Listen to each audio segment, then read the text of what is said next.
সংবাদপত্রে প্রকাশের জন্য প্রতিবেদন লিখুন।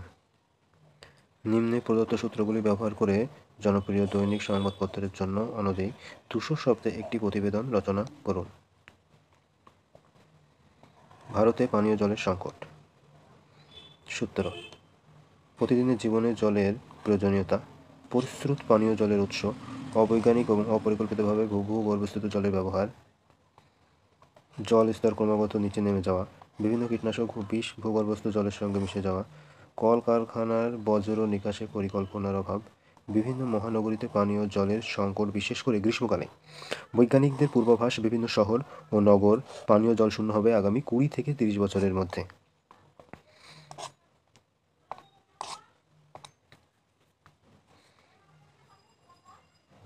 শিরোনাম: ভারতে পানীয় জলের সংকট। নিজস্ব সংবাদদাতা, কলকাতা, 23শে জুন।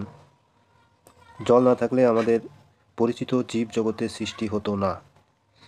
জীবদেহের প্রতিটি কোষকে সজীব রাখে হচ্ছে জল। মানুষ সহ সমস্ত জীবের দেহে যে যে উপাদান তৈরি তার মধ্যে জলের অংশ 60 থেকে 70 ভাগ। জল ছাড়া আমাদের জীবনযাপন হচ্ছে কোনো মুহূর্তে বিপন্ন হতে পারে। যে কোনো মুহূর্তে কোনো কারণে জলের অভাব ঘটলে জীব জগতের প্রাণ ধারণ সম্ভব হবে না। তাই জলের অপর নাম হচ্ছে জীবন।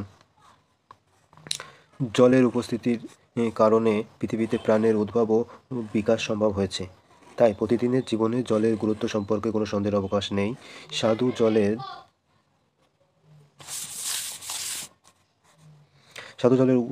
উৎস হলো ভূপৃষ্ঠ এবং ভূগর্ভ। ভূপৃষ্ঠ জলের উৎস দুই ধরনের: স্থির জলের উৎস আর হচ্ছে প্রবহমান জলের উৎস।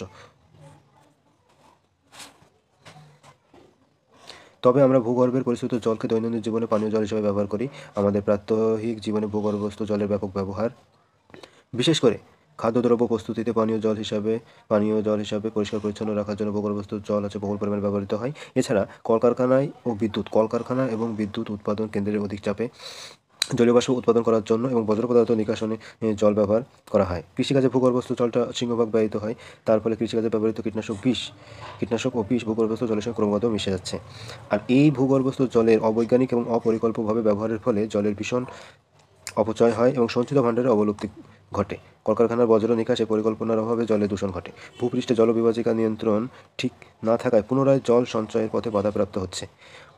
এমনকি কৃষি ও শিল্প বিস্তারের ফলে জলের চাহিদা অসম্ভব রকমভাবে বেড়েছে। পৃথিবীর শিল্পোন্নত অঞ্চলগুলিতে মাটির নিচে জলের সীমারেখা ক্রমশ নিচে নামছে। এর ফলে বিশেষ করে গ্রীষ্মকালে ভারতের বিভিন্ন মহানগরীতে পানীয় জলের সংকটটা দেখা যাচ্ছে। বৈজ্ঞানিকদের পূর্বাভাস যে আগামী 20 থেকে 30 বছরের মধ্যে ভারতীয় পানীয় জলের তীব্র সংকট দেখা দেবে।